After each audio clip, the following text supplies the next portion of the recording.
Il est 23 h, bonsoir et merci de votre attention. Voici les titres à la une de l'actualité ce soir.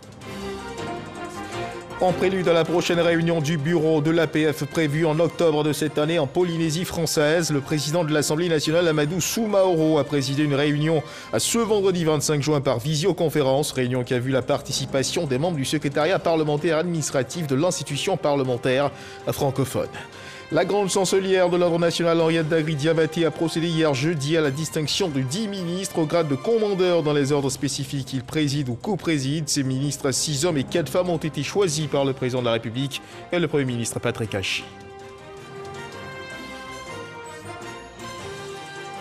Habitats sociaux vers une production en masse de nouveaux types de logements. Le ministre de la Construction, du Logement et de l'Urbanisme, Bruno Nabagné-Koné, a procédé à l'inauguration de la maison témoin du projet Live 2 à Trècheville. On en parle dans cette édition avec notre reporter Cheikh Collé.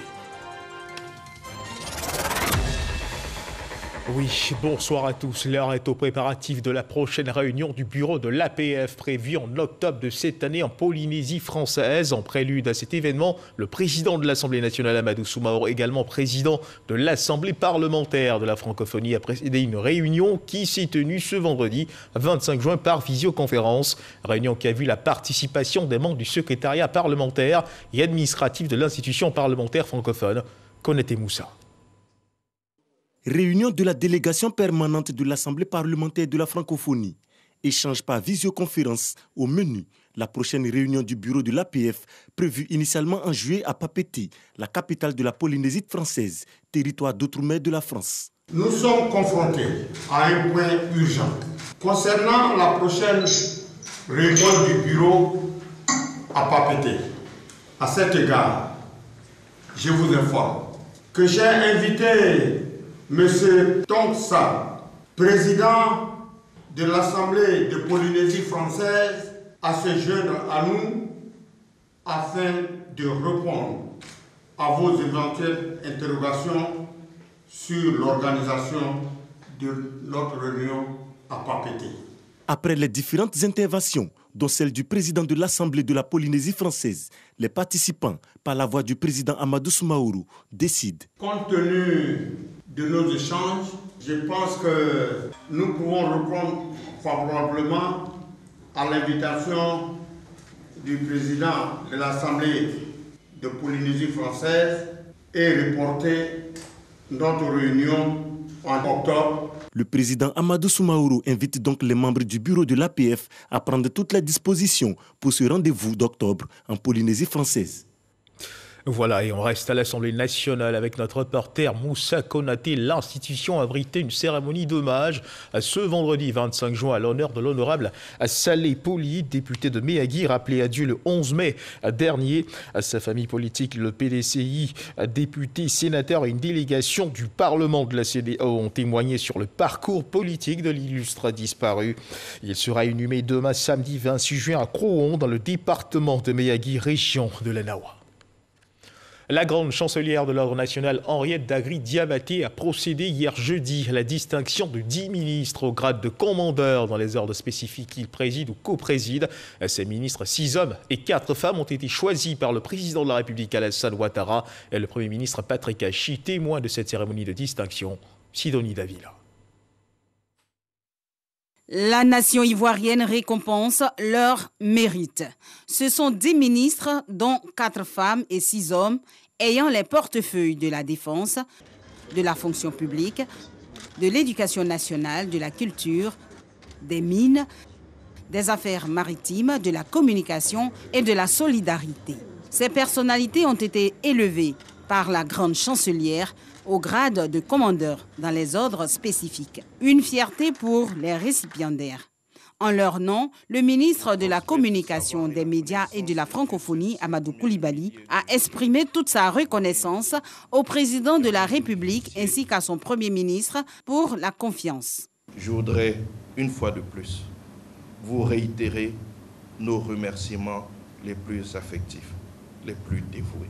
En tant que nouveau membre de droit de ces ordres distinctifs, ces ordres ministériels, nous voudrions vous assurer de notre disponibilité auprès de la grande chancellerie à œuvrer au développement d'une saine émulation d'hommes et de femmes de valeur dans nos différentes corporations, de même qu'au rayonnement et à la renommée de la Côte d'Ivoire, notre cher pays.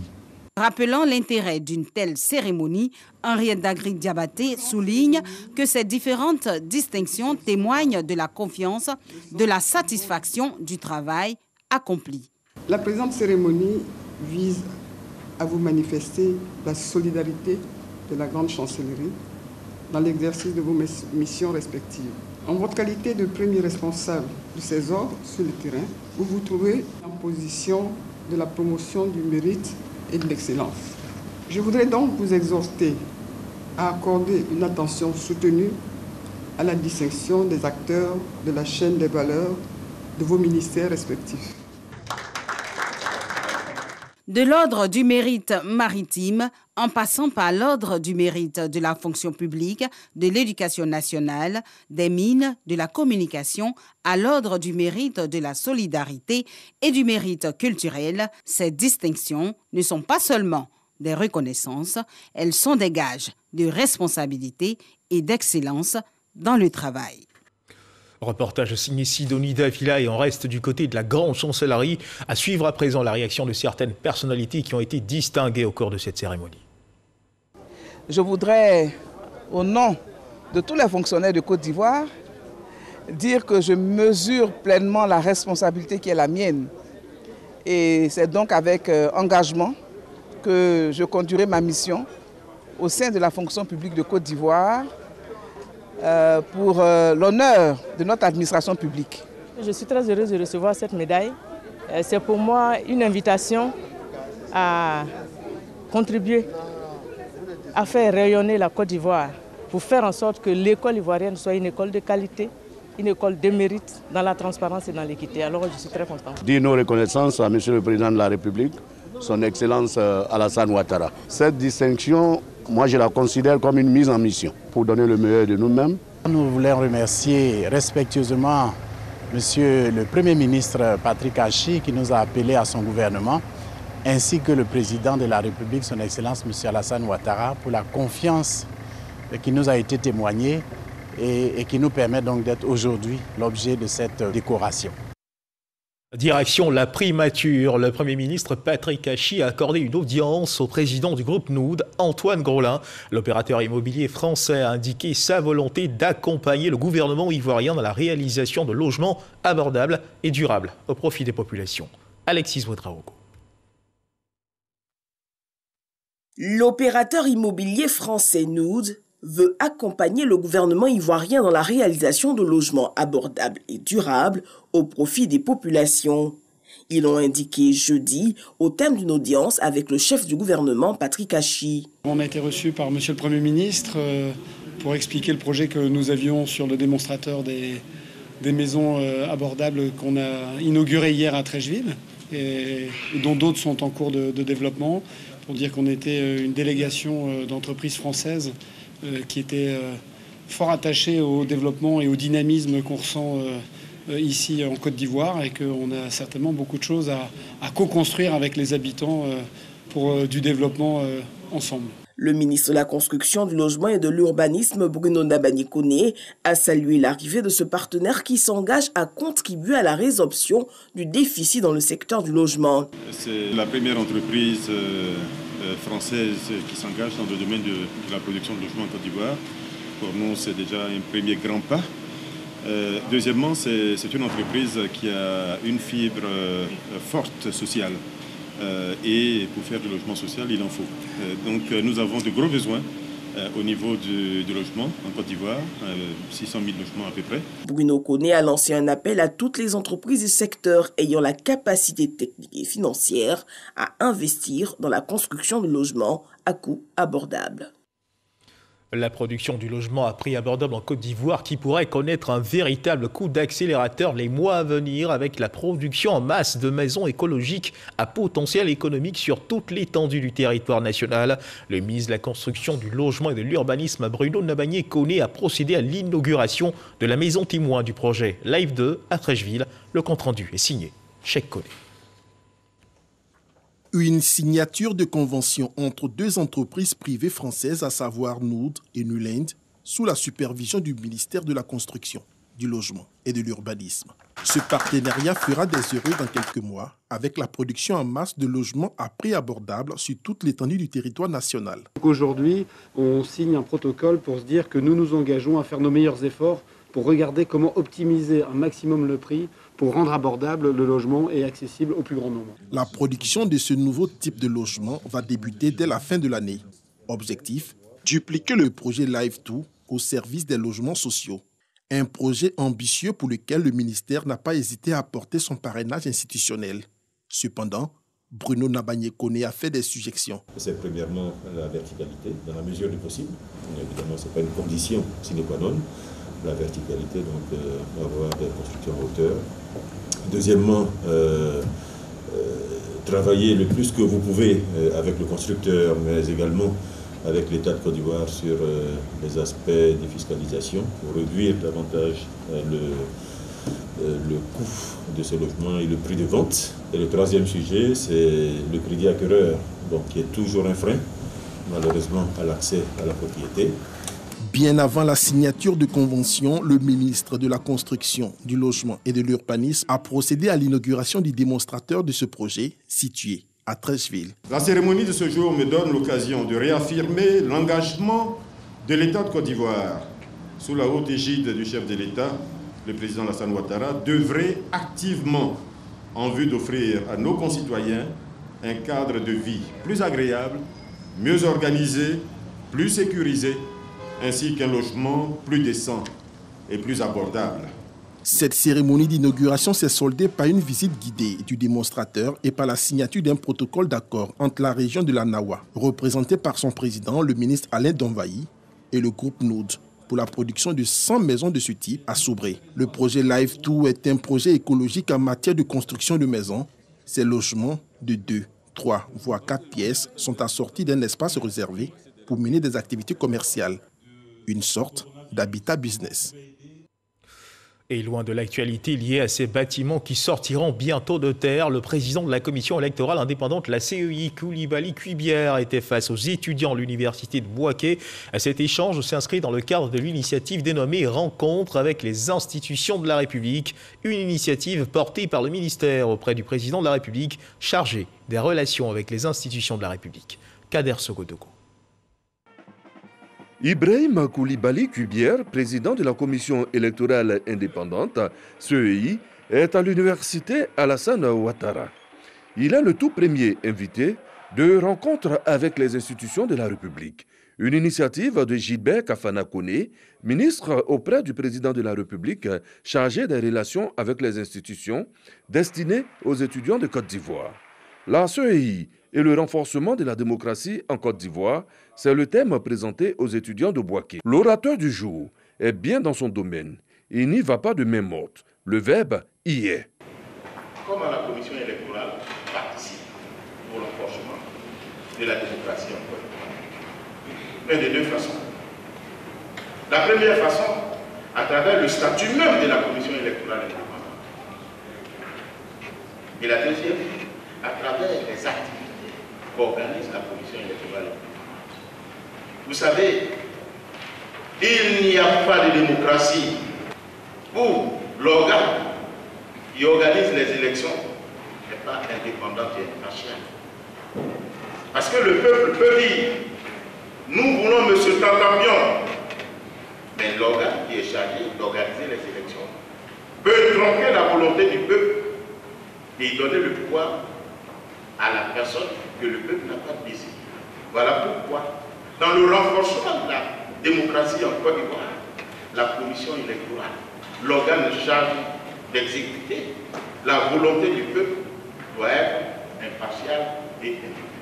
Satisfaction totale pour les étudiants présents. Le président Hubert Coulibaly nous a satisfait aujourd'hui. Il y avait des zones d'ombre quant au fonctionnement de la CEI. Il a pu lever pas mal d'équivoques ce matin. Je pars d'ici avec l'image de ce que la CEI, en tout cas pour ce qui m'a été donné de comprendre aujourd'hui, est transparente.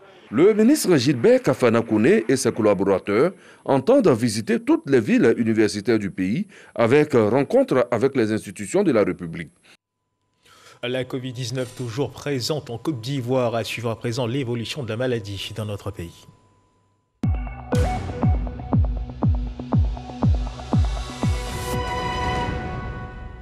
Le ministère de la Santé, de l'Hygiène publique et de la couverture maladie universelle a enregistré ce vendredi 25 juin 2021 20 nouveaux cas de Covid-19 sur 2339 échantillons prélevés, soit 0,8% de cas positifs, 23 guéris et 0 décès. À la date du 25 juin 2021, la Côte d'Ivoire, notre pays, compte donc 48 137 cas confirmés, dont 47 715 personnes guéries, 311 décès et 111 cas actifs. Le nombre total d'échantillons est de 699 078. Le 24 juin, 1628 doses de vaccins contre la Covid-19 ont été administrées, soit un total de 740 391 doses administrées.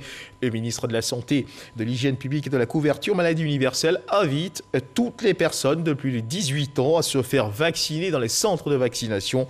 La vaccination contre la Covid-19, rappelons-le, est gratuite et volontaire. Des études d'impact dans le domaine de l'environnement sont conduites afin de permettre aux autorités de prendre des décisions éclairées quant à la réalisation de projets. Dans ce cadre, le ministre de l'Environnement, Jean-Luc Assy, a remis 34 agréments au bureau d'études et aux consultants en évaluation environnementale. Les précisions de Walter Amadou Ouattara. La présente remise officielle marque la phase finale du processus de renouvellement et d'attribution des agréments lancé depuis décembre 2020. Ainsi, viennent de recevoir leur agrément 32 bureaux d'études et 2 consultants indépendants en évaluation environnementale qui ont satisfait aux conditions d'octroi. Avoir l'agrément vous donne du coup l'autorisation de pouvoir exercer pleinement vos activités. Quand on dit une étude d'impact, ce n'est pas un individu qui réalise, c'est un groupe d'experts. L'Agence nationale de l'environnement, ANDE, reste attentive à la prise en compte des enjeux environnementaux dans la mise en œuvre des projets en tenant compte bien sûr des principes du développement durable. Le ministre de l'Environnement et du Développement durable exhorte les bureaux d'études et les consultants indépendants à être des professionnels qui produisent des rapports de qualité. En effet, la nécessité de protection de l'environnement ne doit pas être un frein au développement de notre pays, mais plutôt en constituer un outil pour accompagner celui-ci. Je souhaite donc que vos coûts de prestations en relation avec la direction de l'ANDE soient harmonisés afin que la prise en compte des contraintes de développement durable soit accessible à tous les opérateurs économiques. Avec l'octroi de ces nouveaux agréments, la Côte d'Ivoire compte aujourd'hui 89 bureaux d'études et 7 consultants individuels en évaluation environnementale. Et dans le fil de l'actualité, un atelier d'échange s'est tenu entre Proparco, filiale du groupe de l'Agence française de développement, et 35 établissements d'enseignement supérieur privés de Côte d'Ivoire. L'objectif étant d'identifier les besoins du secteur éducatif privé ivoirien pour l'accompagner dans l'augmentation des capacités d'accueil et l'amélioration de la qualité de l'offre de formation. Les précisions de Astou Touré Danioko.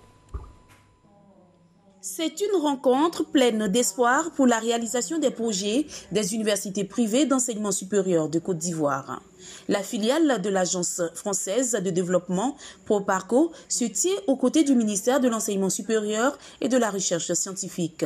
La rencontre a pour but de mieux comprendre les enjeux et les défis rencontrés par les établissements d'enseignement supérieur et d'identifier les projets que Proparco pourrait être en mesure d'accompagner. C'est plus de 90 milliards de francs CFA qui ont été mobilisés à la faveur des contrats de désendettement et de développement, mais aussi de prêts souverains cofinancés avec le groupe de la Banque mondiale en appui au Centre d'excellence d'Afrique. Ces financements importants, le groupe de l'AFD est le premier partenaire technique et financier de l'enseignement supérieur et de la recherche scientifique en Côte d'Ivoire et que cette enveloppe est la plus importante jamais mobilisée par le groupe de l'AFD dans le monde. C'est une satisfaction pour le ministre Adama Diawara en charge de l'enseignement supérieur pour qui le soutien de l'Agence France de développement est une opportunité à saluer. Il se dit convaincu que les financements attendus seront bien exécutés par les établissements, favorisant l'aboutissement à une adéquation formation-emploi. Il se trouve que cet enseignement supérieur privé est confronté à un certain nombre de problèmes, dont la difficulté d'accès au financement. Donc vous comprenez toute l'importance de la rencontre de cet après-midi, puisque là on a un organisme français, Proparco en l'occurrence, qui est prêt à apporter du financement à l'enseignement supérieur privé. Alors moi je suis convaincu que ce financement-là sera utilisé à bon escient par les établissements d'enseignement supérieur privé, surtout dans le sens de l'amélioration de leurs offres de formation pour une plus grande adéquation formation-emploi.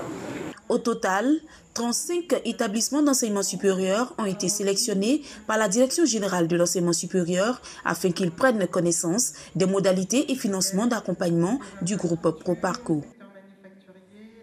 À direction le lycée Sainte-Marie de Cocody, où l'excellence a été une énième fois célébrée, cela à travers une cérémonie de distinction des meilleurs élèves ainsi que des actions d'encouragement pour les différentes initiatives de socialisation entreprises par les élèves et les encadreurs, surtout lors de cette période marquée par la crise à coronavirus. Témoin de l'actualité, Franck Quadio. Le lycée Sainte-Marie célèbre l'excellence. Après une année scolaire studieuse, les plus méritantes, heureuses d'être récompensées des prix d'honneur et d'excellence pour les premières de chaque classe. C'est le fruit de nos efforts, c'est un peu ça. Donc on est vraiment heureux et tout ça c'est grâce à Dieu. Je suis très heureuse, j'ai travaillé beaucoup pour être là aujourd'hui. De la joie pour les élèves, de la satisfaction pour les encadreurs, mais aussi les parents venus soutenir les enfants. Nous sommes fiers aujourd'hui de voir continuer cette idée de bien éduquer la fille, de faire de la fille une excellente femme, une excellente citoyenne pour contribuer au développement de la Côte d'Ivoire. Une année 2021 particulière selon la responsable de l'établissement, mais la volonté de prôner résilience et compétitivité demeure, comme l'évoque en filigrane le thème de la journée. Tout ce qu'on fait, on mérite de la reconnaissance quand on fournit des efforts. Et c'est une manière aussi de dire aux parents qu'il faut amener les enfants à adopter un certain nombre d'attitudes, notamment à avoir des valeurs telles que l'honnêteté, la probité et puis le sens du travail bien fait. Le lycée Sainte-Marie de Cocody est un établissement d'excellence créé par l'État en 1962 et confié à la communauté apostolique Saint-François Xavier. Il est exclusivement dédié aux filles. Voilà, le BNET, le Bureau national d'études techniques et de développement, vient de se doter d'un studio de pointe. C'est une structure de technologie innovante. Ce studio permettra de faire des présentations et des simulations en mode virtuel en 3D. Godefroy Kambawa. En appuyant sur l'écran de cet ordinateur, le ministre de l'Hydraulique, Laurent Tchagba, représentant le Premier ministre Patrick Achi, inaugure ainsi un studio de haute technologie en dimension 3D. Baptisé Studio BNET, il est construit sur 200 mètres carrés et composé d'un auditorium, d'une cabine technique et d'une salle d'exposition. Sa particularité est de faire des simulations dynamiques des projets en mode réalité virtuelle. Le président de la République a une grande ambition, une grande vision pour notre pays, la Côte d'Ivoire. Ces nouveaux outils de conception, de suivi et contrôle des travaux nous permettront donc d'accompagner beaucoup plus efficacement le gouvernement dans la mise en œuvre de ce programme de travail. Selon Laurent Tchagba, représentant le Premier ministre, ce studio est une innovation, un outil de développement qui s'inscrira dans l'action gouvernementale. Quand on prend le programme prioritaire de l'État, c'est un ensemble de travaux qu'il faut réaliser sur la période 2021-2025. Lorsque notre ATEMO ou bien notre maître d'ouvrage délégué, qu'est le BNET, a un tel équipement qui nous permet de gagner 50% du temps, la réalisation des travaux, du contrôle des travaux, nous pensons que vraiment c'est quelque chose de formidable. En se donnant les moyens d'atteindre ces objectifs, le BNET se veut une référence internationale en termes d'expertise. Et l'ouverture de ce studio s'annonce comme un nouveau challenge pour le BNET au service du développement de la Côte d'Ivoire depuis plus de 40 ans. Voilà, et sortons de ce studio virtuel du Bénet pour rejoindre cette table ronde initiée par la HACA, la Haute Autorité de la Communication Audiovisuelle, qui a eu lieu hier jeudi, qui portait sur la viabilité économique des opérateurs de la TNT, la télévision numérique terrestre en Côte d'Ivoire. Objectif visé par cette table ronde, identifier les défis auxquels sont confrontés les chaînes de télévision privées et élaborer les stratégies pour rendre ces opérateurs économiquement viables. Dangui Dangui.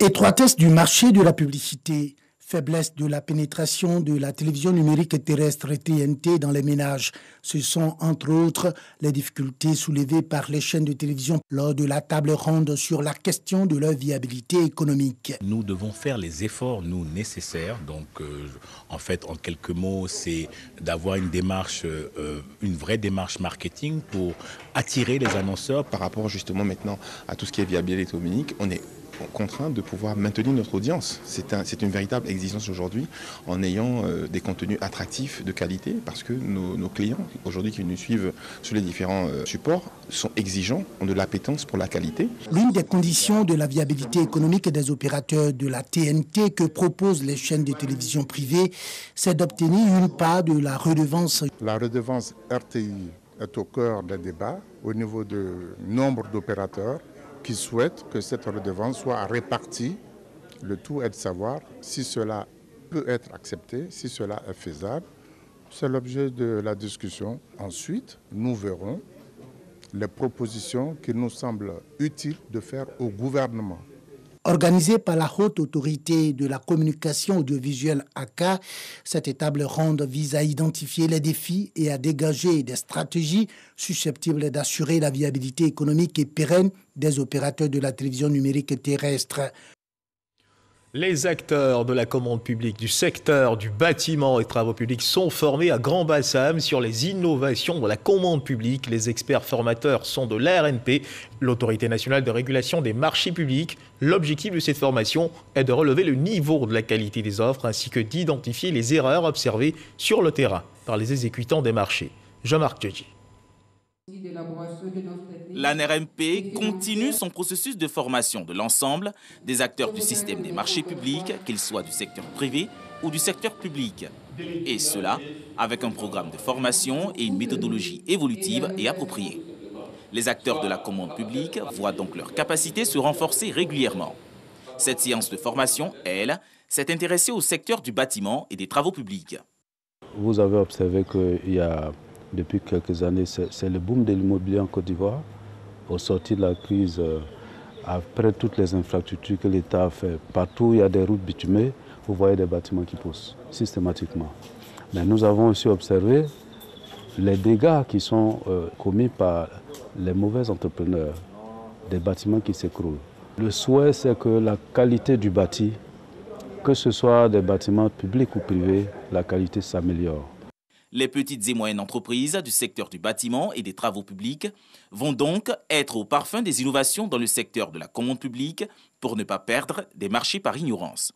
Pour Koné Lamine, vice-président du groupement ivoirien du bâtiment et des travaux publics, GIBTP, c'est une formation importante et innovante qui donnera de meilleurs outils aux entrepreneurs dans l'élaboration des offres et surtout dans l'exécution des travaux. Le secteur du bâtiment et des travaux publics est souvent l'objet de beaucoup de problèmes dans l'actualité, notamment des problèmes de qualité dans les constructions de bâtiments, d'infrastructures de façon générale. Et là, nous saisissons cette occasion-là pour sensibiliser nos collaborateurs à l'amélioration vraiment de notre offre pour la commande publique. Au terme de cette formation, l'ANRMP voudrait que la qualité des offres soit relevée et que sur le terrain, les erreurs soient évitées par les exécutants des marchés. Toutefois, l'ANRMP est prête, par l'entremise de sa cellule recours et sanctions, à gérer tous les litiges qui sont souvent dus à la méconnaissance des textes. Son Excellence Abdelmalek Kettani, ambassadeur du Royaume du Maroc en Côte d'Ivoire, a rendu visite au président du Conseil supérieur des imams des mosquées et des affaires islamiques en Côte d'Ivoire, le COSIM. Au menu de leurs échanges, la consolidation et la préservation de la paix, mais aussi l'importance de la promotion d'un islam tolérant et modéré en Côte d'Ivoire et en Afrique. Koné Pargassoro. L'ambassadeur du Maroc en Côte d'Ivoire, Abdelmalek Kettani, a rendu visite à Cheikh Aïma Ousmane Diakité, le président du Conseil supérieur des imams, des mosquées et des affaires islamiques et COSIM, à son domicile à la Riviera dans la commune du Cocody. Préservation de la paix et l'importance de la promotion d'un islam tolérant et modéré étaient au menu des échanges. Je suis ici aujourd'hui pour présenter mes respects et mes hommages à son éminence et envisager avec lui les façons de renforcer davantage les relations entre le Royaume du Maroc et le COSIM, qui sont, comme vous le savez, des partenaires de longue date. Et nous avons aussi envisagé ensemble les pistes à venir pour renforcer la coopération religieuse entre le Royaume du Maroc et la Côte d'Ivoire et permettre donc la dissémination encore plus prononcée des valeurs de l'islam, de partage, de modération et d'humanité que nous avons toujours prôné sous l'égide de Amir al-Mu'minin, Sa Majesté le Roi Mohamed VI. Après avoir témoigné la gratitude de la communauté musulmane à l'ambassadeur du Maroc en Côte d'Ivoire pour sa visite de courtoisie, le président du COSIM a assuré à Abdelmalek Kettani que sa communauté s'est inscrite dans une dynamique de promotion d'un islam du juste milieu. Nous avons demandé à M. l'ambassadeur de transmettre à Sa Majesté nos remerciements pour la mise en place et le fonctionnement de la Fondation Mohamed VI et la formation des imams. Nous avons aujourd'hui 500 imams qui ont été formés au Maroc, qui sont à travers toute la Côte d'Ivoire. Et nous avons demandé de transmettre nos remerciements à Sa Majesté pour sa vision claire et ses objectifs précis et ses réalisations concrètes pour les musulmans et pour l'humanité. L'ambassadeur du Maroc en Côte d'Ivoire a renouvelé sa disponibilité à accompagner le Conseil supérieur des imams, des mosquées et des affaires islamiques et COSIM dans sa mission de promotion des valeurs de l'islam en Côte d'Ivoire. Voilà, reportage signé Koné Pargassoro, Dima Dangui et Dangui. Vous l'avez certainement reconnu par la voix. Dans l'actualité internationale, au Mali, 15 casques bleus ont été blessés dans une attaque au véhicule piégé ce vendredi 25 juin, tôt dans la matinée. Et c'est ce qu'a donc indiqué la mission des Nations Unies dans le pays, la MINUSMA. Il s'agit de casques bleus allemands. 12 d'entre eux sont gravement touchés. La MINUSMA avait établi cette base temporaire depuis jeudi, le temps de sécuriser une opération de remorquage d'un véhicule de la mission. C'est ce qu'a indiqué une source sécuritaire internationale. Et c'est sur cette information que se referment les pages de cette édition. Merci de nous avoir suivis. Je vous retrouve demain à 10h pour le flash d'information et à 13h pour le journal. D'ici là, Dieu garde la Côte d'Ivoire.